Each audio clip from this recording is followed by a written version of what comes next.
یکم ذی الحجہ کے بعد ناخن اور بال کاٹنا۔ ذی الحجہ کے پہلے 10 دنوں میں بال اور ناخن نہ کاٹنے کی شرعی حیثیت کیا ہے؟ کیا یہ صرف قربانی کرنے والوں کے لیے ہے یا سب مسلمانوں کے لیے ہے؟ نیز اگر کسی کی حجامت زیادہ بگڑی ہوئی ہو تو کیا وہ ان دنوں میں بال بنوا سکتا ہے؟ رحیم داد 4 سدہ سے۔ ذی الحجہ کا چاند نظر آ جائے تو حدیث میں آتا ہے کہ وہ شخص جس نے قربانی کرنی ہے، قربانی کا ارادہ ہے جس کا، ہر آدمی کے لیے نہیں ہے، جس نے قربانی کرنی ہے، جس کا ارادہ ہے، ظاہر ہے مالدار کا ارادہ ہوتا ہے، اور اگر غریب کا ارادہ بن گیا ہے، واجب تو نہیں ہے غریب پر لیکن وہ ارادہ کر لیتا ہے، تو اس کے لیے بھی مستحب حکم یہ ہے کہ وہ ناخن اور بال نہ کاٹے، یعنی چاند نظر آنے سے پہلے کاٹ لے اور پھر 10 دنوں میں نہ کاٹے، اور وہ جب کاٹے جب جانور کے گلے پہ چھری چل جائے۔ یہ افضل عمل ہے، بہتر عمل ہے، لازم نہیں۔ اور یہ افضل بھی اس صورت میں ہے کہ بعض دفعہ یہ ہوتا ہے کہ 40 دن ہونے والے ہیں اور ناخن بال آپ نے کہیں کاٹے نہیں ہیں، تو پھر 40 دن کی مدت سے زیادہ تو پھر یہ ناجائز ہو جائے گا، تو پھر ایسی صورت میں بہرحال آپ کو کاٹنے پڑیں گے، یعنی بہت زیادہ اگر ناخن بال بڑھ گئے ہیں اور 40 دن کی مدت پوری ہونے والی ہے تو پھر آپ کے لیے کاٹنا ان بالوں کو واجب ہے۔ قربانی اپنے وطن میں ہو تو بال وغیرہ کس حساب سے کاٹیں گے؟ بیٹا لندن میں رہتا ہے اور قربانی کراچی میں ہوتی ہے، کیا وہ اپنے بال وغیرہ کراچی کے حساب سے قربانی کے بعد کاٹے گا؟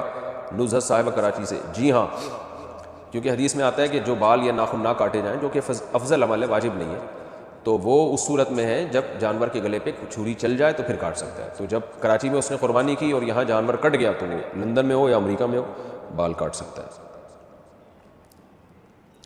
قربانی کی عبادت کا آغاز کب ہوا؟ کیا قربانی حضرت ابراہیم علیہ السلام کے زمانے سے شروع ہوئی ہے؟ اس سے پہلے بھی ہوتی تھی؟ نہیں جی، حضرت ابراہیم علیہ السلام سے پہلے جو نبی تھے وہ کس چیز کی قربانی کرتے تھے؟ عثمان گوجرانوالہ سے۔ قرآن سے اشارہ ملتا ہے کہ قربانی حضرت ابراہیم علیہ السلام سے پہلے بھی ہوتی تھی، مگر اس شکل میں نہیں تھی، وہ دوسری شکل میں تھی۔ اذ قربا قربانا فتقبل من احدهما ولم يتقبل من الاخر۔ قابیل اور حابیل نے قربانی پیش کی تھی، قابیل کی قبول ہو گئی، حابیل کی قبول ہو گئی، قابیل کی رد ہو گئی، تو اس سے بھی متبادر یہی ہوتا ہے کہ انہوں نے جانور ذبح کر کے اللہ کے ہاں پیش کیا تھا، لیکن کوئی صحیح یقینی مستند بات نہیں ہے اس بارے میں۔ البتہ ابراہیم علیہ السلام سے پراپر اس سنت کا آغاز ہوا ہے، ان کو بیٹے ذبح کرنے کے لیے لٹایا گیا اور پھر انہوں نے اللہ کے حکم کو پورا کیا اور اللہ نے بیٹے کے بجائے ایک جانور دے دیا ان کو۔ تو ہم جو قربانی کی سنت کو پورا کرتے ہیں وہ ابراہیم علیہ السلام کی سنت کو تازہ کرنے کے لیے، ان کی سنت کو زندہ کرنے کے لیے، تو ہماری والی قربانی حضرت ابراہیم سے ہی شروع ہوئی ہے۔ البتہ قربانی یعنی جانور اللہ کے لیے ذبح کرنے کا فلسفہ ہمیں قرآن و سنت سے اشارہ ملتا ہے کہ وہ پہلے سے بھی تھا۔ وہ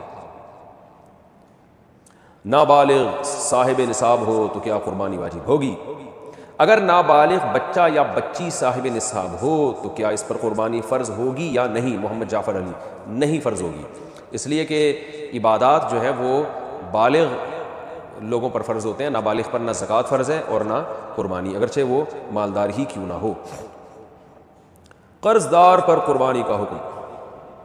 ایک آدمی صاحب نصاب ہے مگر اس نے لوگوں کا قرض بھی دینا ہے، کیا اس پر قربانی واجب ہوگی؟ محمد اسامہ چنیوٹ سے۔ دیکھیں، اگر وہ صاحب نصاب ہے، جو میں اس سیشن کے شروع میں پورا ایک قربانی کا نصاب بتا چکا ہوں، اس پہ ایک کلپ بھی ہے آپ دیکھ سکتے ہیں، تو اگر صاحب نصاب ہے تو اس میں قرض مائنس کر کے دیکھا جائے گا کہ صاحب نصاب ہے یا نہیں۔ مثال کے طور پر ایک آدمی کے پاس 1 لاکھ کیش روپے پڑے ہوئے ہیں تو وہ تو صاحب نصاب ہے، کیونکہ 52.5 تولہ چاندی 65-70 ہزار تک کی آ رہی ہے آج کل، تو 1 لاکھ جس کے پاس ہے وہ صاحب نصاب ہے، لیکن 50,000 اس پہ قرضہ بھی ہے، تو 1 لاکھ میں سے 50,000 مائنس کریں گے تو بچے گا 50,000، تو 50,000 پہ قربانی واجب نہیں ہے۔ تو قرضہ مائنس کر کے بھی اگر وہ صاحب نصاب ہے تو اس پر قربانی واجب ہے، قرضہ مائنس کر کے صاحب نصاب نہیں ہو رہا تو اس پر قربانی واجب نہیں ہے۔ مہنگے موبائل پر کیا قربانی واجب ہے؟ موبائل فون کی قیمت 70,000 روپے ہے، کیا اس کے مالک پر قربانی واجب ہے؟ نعمان رنگون سے برما منمار۔ موبائل چاہے 1 کروڑ روپے کا ہو، اگر وہ استعمال میں ہے تو وہ ضرورت سے زائد میں اس کا شمار نہیں ہوگا۔ ضرورت سے زائد کی ایک سادہ ڈیفینیشن یہ ہے کہ جو چیز استعمال میں نہیں ہے، تو اگر وہ استعمال میں ہے تو پھر اس پر قربانی واجب نہیں ہے، اور اگر میں ڈبہ پیک رکھا ہوا ہے استعمال میں ہے ہی نہیں اور پورا سال اسی طرح گزر جاتا ہے استعمال میں ہی نہیں آتا تو پھر اس پہ قربانی واجب ہے۔ یا آپ نے موبائل بیچنے کی نیت سے خریدا ہے پھر تو سستا سا بھی موبائل ہوگا تو وہ سامان تجارت میں داخل ہے تو وہ نصاب میں شامل کیا جائے گا اس کو۔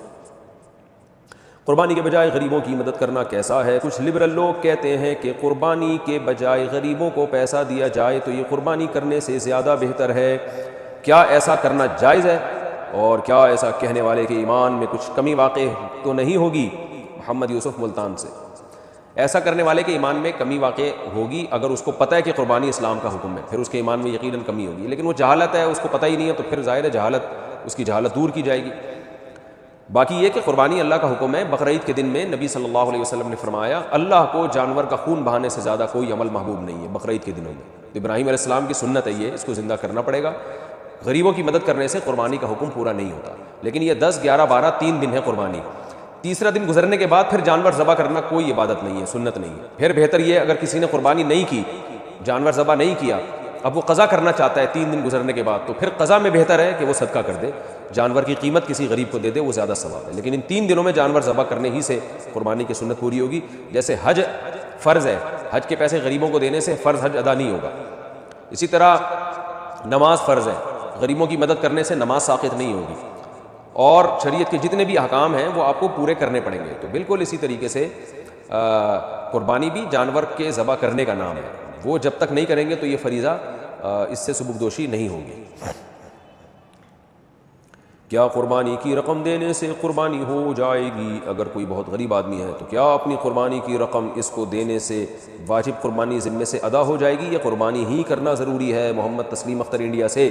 جی نہیں، غریب کی مدد کرنے سے قربانی کا فریضہ ادا نہیں ہوگا۔ غریب کی مدد کرنا ایک مستقل الگ عبادت ہے، وہ بھی کرنی چاہیے، اور بقرعید کے 3 دنوں میں جانور ہی کاٹنے سے قربانی کا فریضہ ادا ہوگا، غریب کی مدد کرنے سے ادا نہیں ہوگا۔ اگر آپ کو مدد غریب کی کرنی ہے تو جانور کاٹ کے بقرعید کے 3 دنوں میں اس کے گوشت سے آپ مدد کر لیں، تو قربانی کا فریضہ بھی ادا ہو جائے گا اور صدقے کا ثواب بھی مل جائے گا۔ لیکن بقرعید کے 3 دن گزرنے کے بعد پھر پیسے دینا افضل ہے، پھر جانور کاٹنا کوئی عبادت نہیں ہے۔